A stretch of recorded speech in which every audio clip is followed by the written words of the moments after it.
Welcome back. As we trying to start this syllabus, I will try to give you some introduction to the process control block diagram. Let's understand. You have studied this in say in control system. You have studied all the blocks, what are the meaning and all, but now I will not concentrate on the what is written in the book. Try to understand what is there. Now I will try to draw the block diagram based on the physical designs. Okay, so let's say this is my one of the tank. In this tank there is a inlet and there is a outlet. So as of now you don't know what is a control valve or all. Just try to understand that the level in the tank may be measured using a level transmitter. What is a transmitter? If you don't know, that part also I will discuss. Okay, so just consider level transmitter is used to measure the level. Now after measuring the level,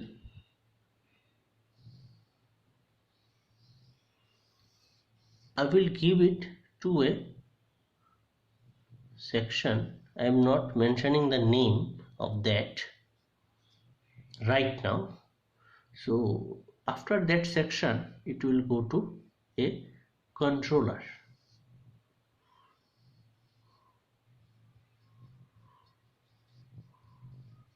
What is this controller? That we will see later. So as the name suggests, it will decide that where to whether to increase the level or decrease the level. That command will be given by the controller. Now this controller output is going to act somewhere where it has to be applied. Okay, for that we can understand that its level may be maintained by controlling the inlet or outlet or both. So initial phase we will consider like this outlet is not controlled at all, it is open to flow. So we are going to control this inlet. So what we will do, we will connect a control valve here, and this signal is going to control the control valve, and the flow rate, inlet flow rate will be controlled. Now you see to your block diagram section, this is the process, as you know, or sometimes you have presented it as GP. This is the process, and this process has been measured, output has been measured, and you have written it as feedback, and through a device through which we are taking the feedback is called the transducer or something like that. You have studied that part. We have used here as level transmitter. So using the level transmitter we have taken the level value of the process and given to a comparator. Okay, so this is minus and this is plus. So the same thing is implemented here. So this is minus as negative feedback, and we need to provide one set point. This is plus. So this is all about our set point. So this comparator will give you a output which is called error. So this is the error. So based on error, your controller, you normally call it as GC, controller will give you a output U. It may be electrical signal, it may be a pneumatic signal, it may be a hydraulic signal. Don't worry if you don't understand right now, we will discuss it later on with some examples.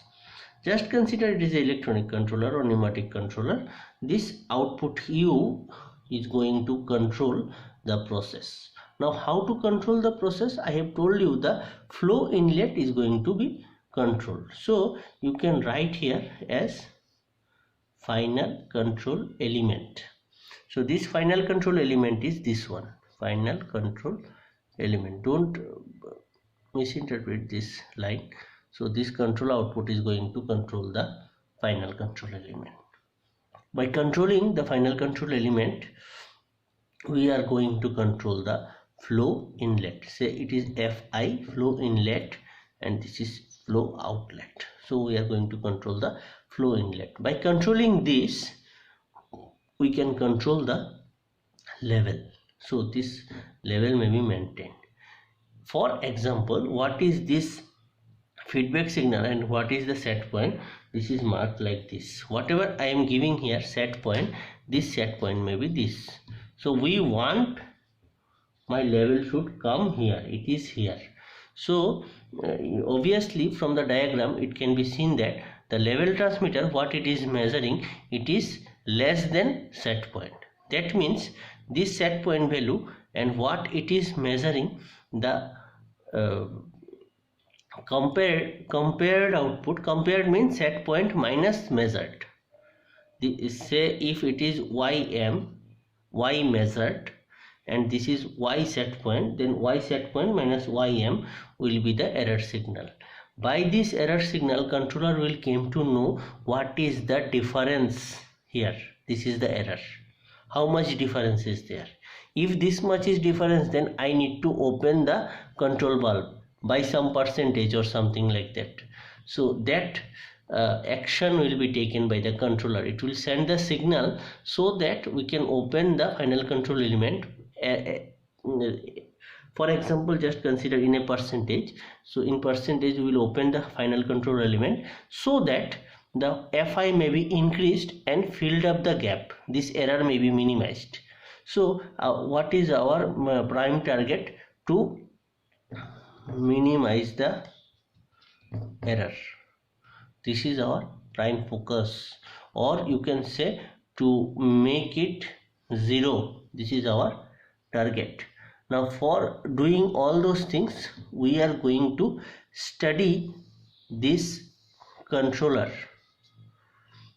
We are going to study this controller, and only controller cannot control the system. That's why some other elements are required, like the feedback element, in the forward part the final control element, then comparator, the set points. All those things has to be related. All those things are interrelated and needed to control the process. As our prime focus is to reduce this error or minimize the error by designing the controller, by designing this controller, and this controller is going to apply to the process. That's why we are treating this subject as process control, controlling of the process. And as the process is more or less chemical process in our subject is concerned, again this process may be a aerodynamic system also, it may be a vehicular system also, it may be electrodynamical system also. So those things are there. Okay, now as with our subject is concerned, it is all about the chemical process control. Remember, you are studying the process control, so whatever we are calling it as process, this is all about the chemical processes. So like this level, temperature and flow rate, composition control, those things may be studied. So as we are controlling the chemical process, so it is a process control. And for designing the process control, what is required, that those things will be studied in this subject. Now in this example we have utilized the level example, but it does not mean that only for level this diagram is valid. This is valid for some other loops also, maybe flow rate, maybe temperature, maybe other parameters like pH and all. Okay, so I think this initial the requirement why we are studying this process control is almost clear to you. Okay, if you have any queries, you may ask me the question in the group. Thank you, or in the YouTube channel directly. Okay, thanks.